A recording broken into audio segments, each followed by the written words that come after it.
मैं कहती हूँ आप अभी नीचे जाएं और साफ साफ इनकार करके आएं।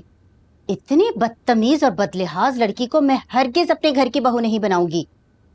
मजहब खुदा का, ना कोई शर्म ना लिहाज। कैसे लोग हमें घूर घूर के देख रहे थे। मैं तो शर्म के मारे अपना सर नहीं उठा पा रही थी। ये सब कुछ तुम्हारे सामने हुआ और तुम खामोश रहे। तुम्हारी होने वाली बीवी है, समझाओ उसे। बड़ों से बात करने की कुछ तमीज होती है। अब्बू सब कुछ इतनी जल्दी हुआ कि मुझे पता ही नहीं चला। मगर अम्मी को भी तो चाहिए था ना कि वो पहले ही हमारा बजट बता देती उसे। हो सकता है वो इतने महंगे कपड़े सेलेक्ट ही ना करती। लो जी, कर लो बात। बेटा एक काम क्यों नहीं करते, जूती उठाओ और माँ के सर पे मार दो। अरे अम्मी आप कैसी बातें कर रही हैं? मेरा हरगिज ये मतलब नहीं था। तो बेटा जी तुम्हारा क्या मतलब था? उसने सरे बाजार तुम्हारी माँ की बेइज्जती की। जब तक वो तुम्हारे मुंह पे कालक नहीं मिलेगी तुम्हें यकीन नहीं आएगा ना। बस करो तायरा, इतना गुस्सा मत करो। मारो भी और रोने भी ना दो, ये सही है। तुम परेशान मत हो, मैं भाभी से कल खुद बात करूंगा।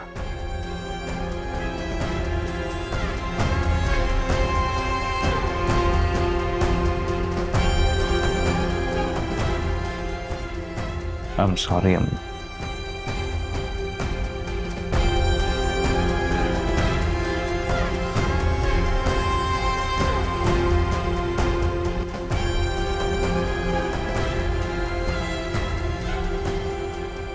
दूरे शहवार, तुम खुद मुझे मौका दे रही हो कि मैं ये रिश्ता खत्म कर दूं। एक्सक्यूज मी, माफी मांगो और मैं? हो ही नहीं सकता। तुम होश में तो हो और मेरे साथ इस तरह की बातें ना किया करो। चोरी और फिर ऊपर से सीना जोरी। देखो दुरेशवार जो भी है वो मेरी अम्मी है और तुम्हारी बड़ी। तुम्हें उनसे इस तरह बात नहीं करनी चाहिए थी। नबील, लड़की ना जिंदगी में एक ही दफा दुल्हन बनती है और उसके लाखों अरमान होते हैं। उस वक्त भी अगर उसे कोई किफायत शुमारी और बचत पे सबक देना तो क्या बनेगा फिर? देखो शादी के बाद तुम जो कहोगी मैं वो करूंगा, जो कहोगी मैं लेकर दूंगा। बस अभी ऊपर चलो और अम्मी से सॉरी बोलो। हेलो, कहाँ खो गई हो? इधर आओ वापस। आई थिंक मैंने थोड़ा सा ज्यादा ओवर रिएक्ट कर दिया है। मैं बोल दूंगी चाची को सॉरी। चलो अभी चलो और अभी चल के सॉरी बोलो। प्लीज अभी नहीं नबील, प्रॉमिस, डोंट वरी। मैं कल उनसे माफी मांग लूंगी। अभी बहुत लेट हो गया, बुरा लगता है। और वैसे भी तुम इस तरह शादी से पहले अंधेरी रात में अकेले में मुनासिब नहीं मिलना। वैसे जाने का दिल तो नहीं कर रहा। नबील गो।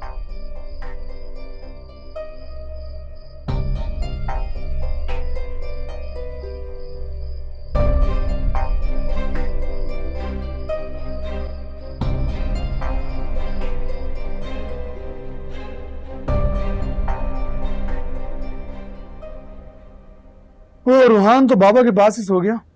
मैंने कहा बाबा से के ले जाता हूँ। उन्होंने कहा नहीं, नींद खराब हो जाएगी इसकी। थक गई हो?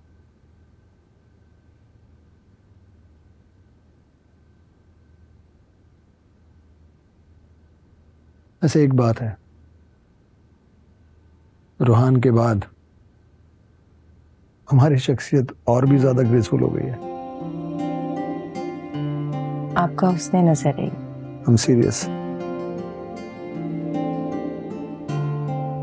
क्या हुआ, तुम्हारा मूड इतना डाउन क्यों है? कुछ नहीं। शॉपिंग हो गई थी ठीक से? सब सही रहा? जी। लेट मी गेस, यकीनन आज भी तुम्हारी बहन ने कोई ना कोई तमाशा किया होगा, है ना? आपको कैसे पता? तुम्हारे चेहरे पे लिखी हुई तहरीर को पढ़ सकता हूं मैं। I know.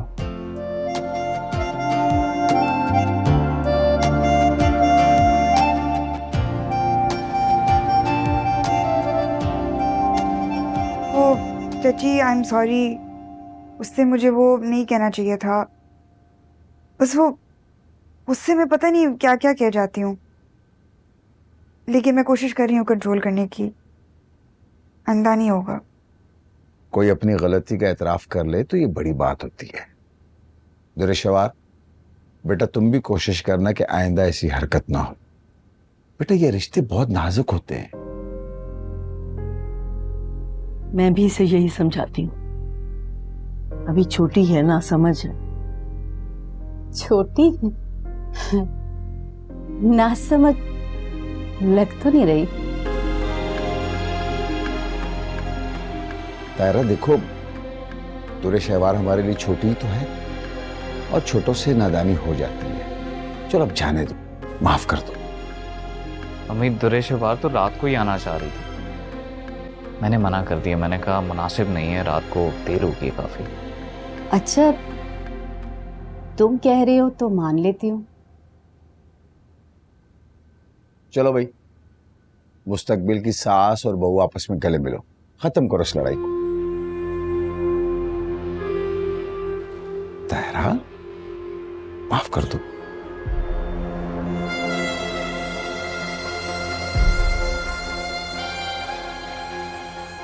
जी अम्मी प्लीज मान जाए।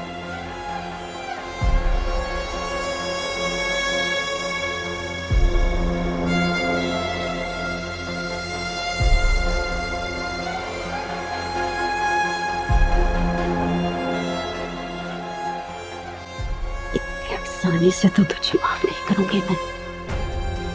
माफी मांगी किसने?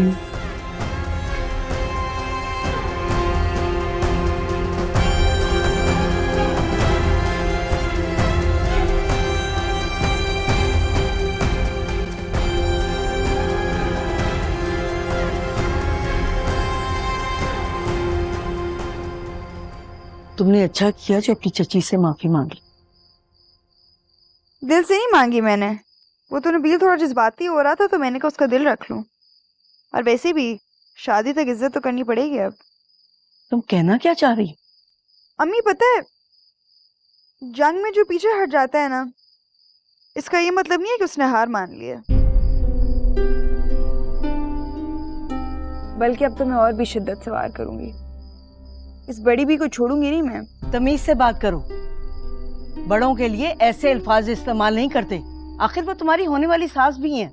तो वो खुद क्या करती हैं? मुझे जिच करने का इतना सा भी मौका नहीं वो जाने देती। शादी होने दे मेरी, फिर देखिए इसको कैसे मोरनी का नाच नचाती हूँ। तुम्हें तो ना बस अल्लाह ही हिदायत है।